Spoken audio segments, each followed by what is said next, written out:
On the way electrical and plumbing தேனியிலேருந்து விக்ரம். எனக்கு ஒரு போர் மோட்ரு ஓடன்னு சொல்லி கூப்பிட்ருந்தாங்க. அது என்னென்னா ஆம்ஸ்லாம் கரெக்டாக எடுத்துச்சு, 14 ஆம்ஸு. ஆனால் மோட்ரு மட்டும் ஓடலை. இதுதான் அந்த இடம். இதுலேருந்து பார்த்தீங்கன்னா பேக்கரி தனியாக இருக்குது, இங்கேருந்து இந்த மோட்ரு இருக்குது. இப்போ என்ன போச்சுன்னா மோட்ரு ஓடுது, உள்ளே ஓசு தான் போட்டிருக்காங்க. ஓசு எதுவும் கட்டாக இருக்குமான்னு சொல்லி ஓசை தூக்கி பார்க்கலாம், வெளியே தூக்கி பார்க்குறோம். அது என்னென்னா முதல்ல ஸ்டார்டிங்கில் ஓசு இழுக்க டைட்டாக இருந்துச்சு. அதுக்கப்புறம் நிறைய சொன்னல ஓசு மோட்ரு தனியாக கிடக்குல, அது கயரில் இடத்துல கட்டாயி வயருது. ஆமாம், இப்போ நம்ம எதை தூக்குறதுன்னு தெரியுங்கிற சார். மோட்ரு மட்டும் உள்ளே மாட்டி வச்சுருக்கு, கயிறு கட்டியிருந்தனால ஓஸ் கட்டாயிருக்கிறான். இப்போ கயிறு வச்சு இழுத்து பார்க்கலான்னு சொல்லிட்டு இழுத்து பார்க்க போகிறோம்.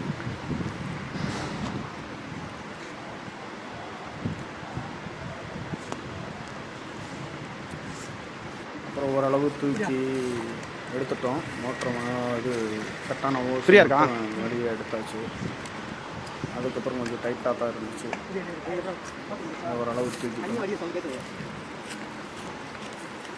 தூக்கி பார்த்து என்ன காரணம்னு பார்த்தா ஓஸ் கனெக்ட் பண்ணியிருக்காங்க. அதெல்லாம் என்னென்னா போல்ட்டு நட்டு போடலை, வெறும் டேப்பை மட்டும் அடிச்சு வச்சுட்டாங்க. அதனால் அப்படியே ஓஸு கட்டாகி போயிடுச்சு. அவ்வளோ வந்துருச்சு நினைக்கிறேன். வந்துருச்சா?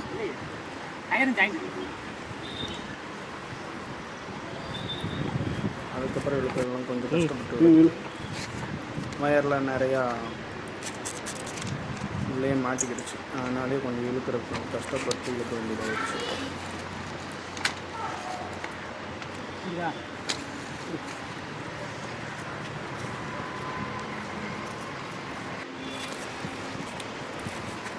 கொஞ்சம் ரொம்ப போராடி தான் மோட்டரை தூக்க வேண்டிய நிலைமை ஆகிப்போச்சு.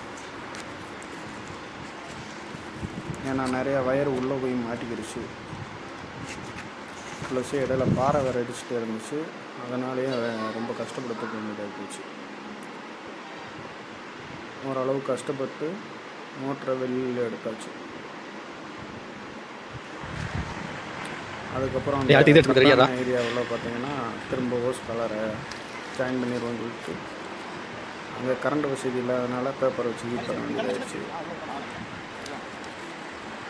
ஓஸு ரொம்ப கேஜி கம்மின்றனால 2-3 டைம் அறுக்க கட்டாயிட்டே இருந்துச்சு. அதுக்கப்புறம் ஏதோ ஓரளவு ஹீட் பண்ணி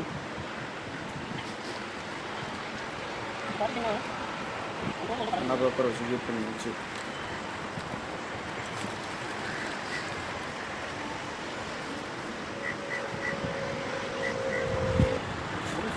அப்புறம் ஏற்றி பார்த்தோம், உள்ள 2வது இருந்துச்சு. அப்புறம் ஒரு சுத்தியில் வச்சு நல்லா வாயை கொஞ்சம் ஃப்ரீ பண்ணிவிட்டு திரும்ப ஓசை ஏற்றி பார்த்தோம், கரெக்டாக ஃபிட் ஆகிடுச்சு.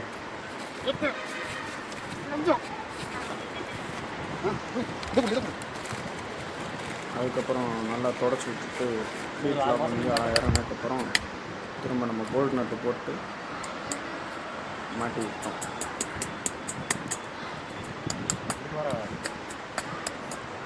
கண்டிப்பாக நம்ம 2 ஓஸ் ஜாயின் பண்ணுறோம்னா போல்ட் நட்டு கண்டிப்பாக போட்டே ஆகணும், இல்லாட்டி ஓஸு பிளத்தான் பிடிக்கும். அதனால் போர் இறக்குற இடத்துல கண்டிப்பான முறையில் போல்ட் நட்டு போட்டு மாட்டிடணும்.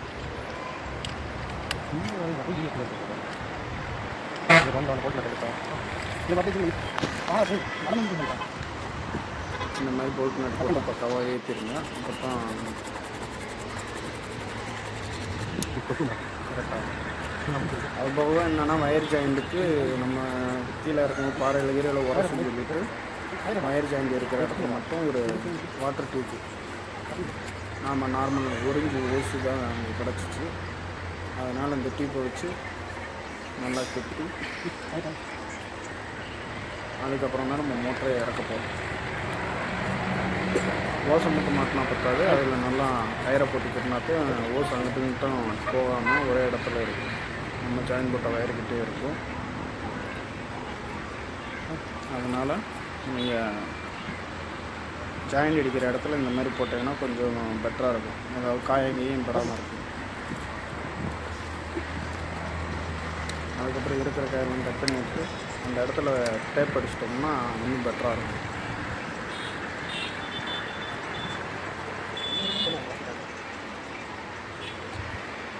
அவ்வளோ அவ்வளோ எல்லா பக்கமும் டேப் அடிச்சிட வேண்டியதான்.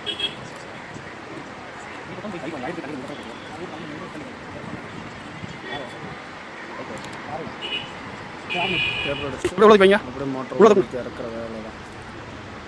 இறக்கிட்டோம்னா நம்ம அங்கங்கே வயருக்கு கண்டிப்பாக சுக்குலி போட்டு கண்டிப்பாக நம்ம கேபிளையும் ஓசையும் கட்டிடணும். அப்போ தான் என்ன ஆகும்னா வயரு ஃபுல்லாக ஒரு இடத்துல போயிட்டு செம்பிக்கிட்டு நிற்காது. கரெக்டாக ப்ராப்பராக அந்தந்த ஹைட்டுக்கு கரெக்டாக நின்றுக்கும். அதனால் கண்டிப்பான முறையில் சுக்குலி போட்டு கரெக்டாக ப்ராப்பராக கட்டிடணும்.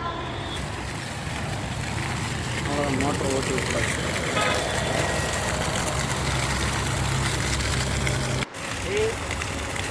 தேங்க்யூ.